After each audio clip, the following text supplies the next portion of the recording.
How good was Floyd Mayweather as a welterweight? It's a simple question. Floyd Mayweather was undoubtedly at his best at super featherweight, the weight that he first won a world title at. At 130 pounds, as much as I like certain historical figures, I am going to be really hard pressed to pick them against the money man.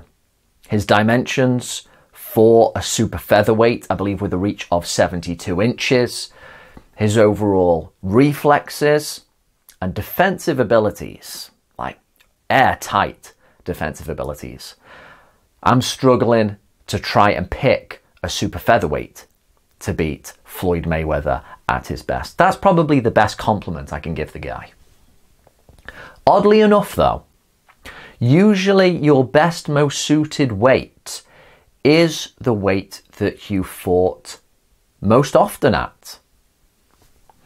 And while it's true that Floyd Mayweather has the same amount of title fights, 9, at super feather, that he does at welterweight, it really was at welterweight that he spent most of his career. When you factor in the 3 fights he had at light middle, as I prefer to call it, instead of super welter, he never made full use of the poundage. He was never 154 pounds. Well, he couldn't be for the Canelo fight, because it was contracted from 152. But you get my point. He was always just above. He remarked about it himself. He had to eat to get a little bit above welterweight. He was basically a welterweight for the last 10 plus years of his career.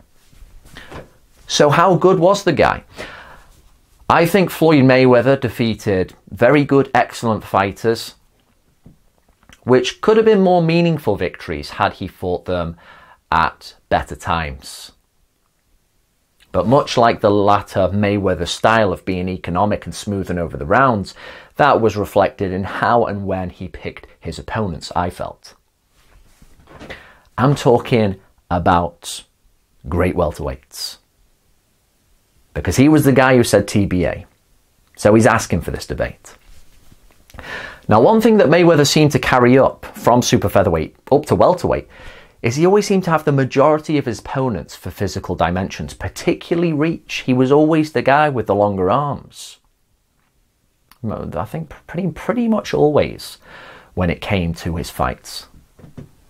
But when I think of some of the great welterweights, they all tend to be a bit bigger than the guys Mayweather defeated.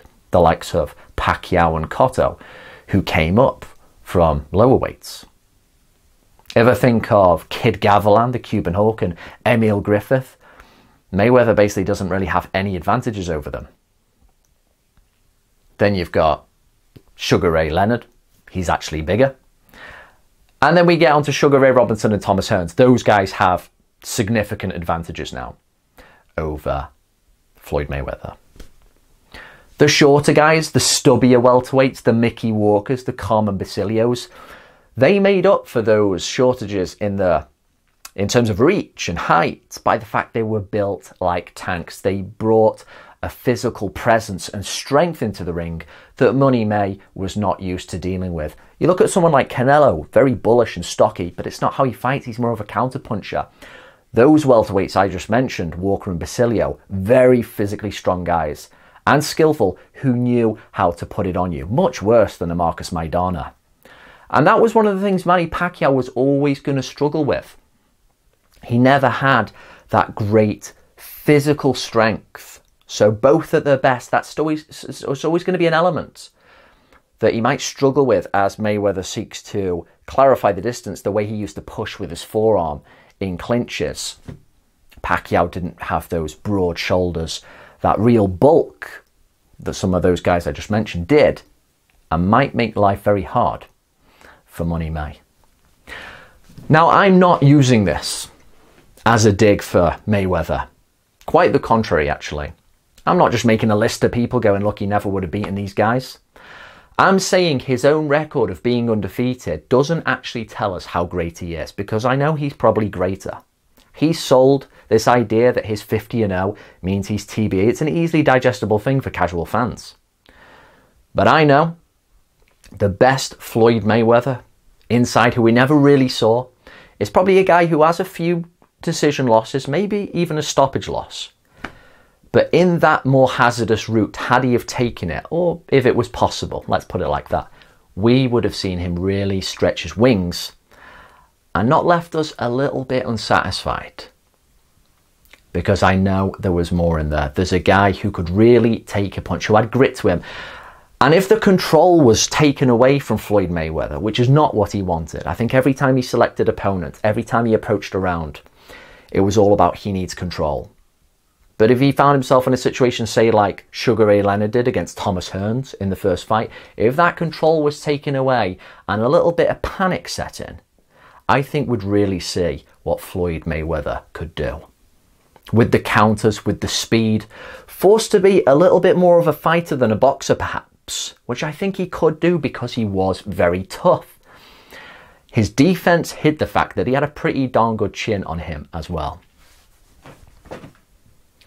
So what do you think? If you look at the real top 10 best welterweights of all time and you consider that Floyd Mayweather Jr., where he really elevated himself, made all his money, was basically at welterweight. If he was forced into a real fight against guys who hold advantages over him, what is he gonna do? How's he gonna fare? What do you think?